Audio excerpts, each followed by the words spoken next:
لاریب کی شادی ملتان میں ہوئی تھی، ملتان کے ایک روایتی محلے میں۔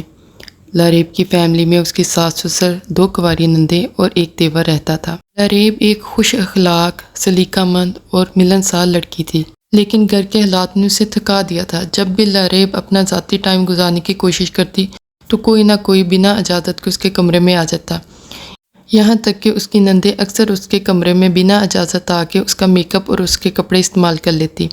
لاریب نے بہت دفعہ اپنے شوہر عادل سے شکایت کی، ریکویسٹ کی کہ ٹھیک ہے چیزیں استعمال کریں، لیکن کم از کم میرے کمرے میں آتے ہوئے اجازت ضرور لیں۔ عادل نے ہمیشہ لاریب سے کہا کہ تم پریشان نہیں ہو، یہ کوئی بڑا مسئلہ نہیں ہے، میں انہیں ضرور سمجھاؤں گا، اور یہ کہتے کہتے 2 سال گزر گئے۔ لاریب نے ایک دن خود ہمت کی اور اپنی ساس کے پاس جا کے بات کی۔ لاریب نے تمام مسائل اپنی ساس کو بتائے، تو ساس نے سننے کے بعد کہا کہ میرے گھر کے تو یہی طور طریقے ہیں اور ایسے ہی رہیں گے اور ہمیشہ سے ایسے ہی چلتا آ رہا ہے، اگر تم ایڈجسٹ ہو سکتی ہو تو تم ایڈجسٹ ہو ان طور طریقوں کے ساتھ۔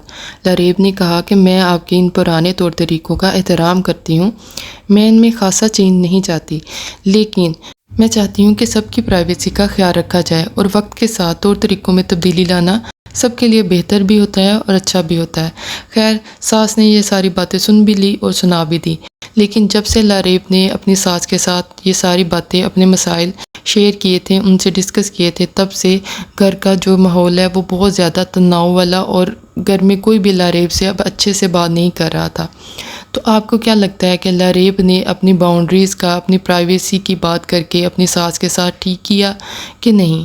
میرا خیال ہے لاریب نے بالکل ٹھیک کیا، لیکن لاریب نے ایک غلطی کی، اس نے اپنی پرائیویسی کی ڈیمانڈ بہت لیٹ کی اور اپنی باؤنڈریز بھی بہت لیٹ سیٹ کرنے کی ٹرائی کی۔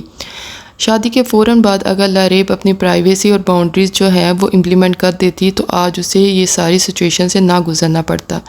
شادی کے اتنے عرصے بعد اگر آپ اپنی پرائیویسی اور باؤنڈریز کی ڈیمانڈ کرتے ہو یا اپنی باؤنڈریز امپلیمنٹ کرنے کی ٹرائی کرتے ہو تو وہ بدتمیزی میں کنسیڈر ہوتا ہے، جو کہ لاریب کے ساتھ بھی ہو رہا تھا۔